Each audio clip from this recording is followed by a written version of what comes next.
Hey guys, कैसे होंगे आप सभी। आई होप अच्छे होंगे। आज फिर आए न्यू वीडियो के साथ। हमने बनाया है कूट की मदद से एक नाव। आप देख सकते हैं यहाँ पर कॉर्डलेस मोटर यहाँ पर 2 लगा दिए हैं और इसके अंदर ट्रांसमीटर और प्लस में बैटरी लगा दिए हैं और यहाँ पर इसका रिमोट कंट्रोल है। जब इसको हम प्रेस करेंगे तो ये नाव आगे की तरफ बढ़ेगा। तो देखते हैं इसे जब पानी में इसको छोड़ते हैं क्या ये तेज़ भाग पाएगा या नहीं। तो आइए देखते हैं इस वीडियो में।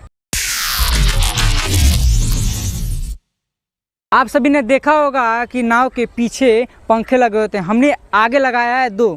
जब ये चलेगा ये पीछे की तरफ हवा देगा तो आगे की तरफ बढ़ेगा। तो देखते हैं इसे चलाकर।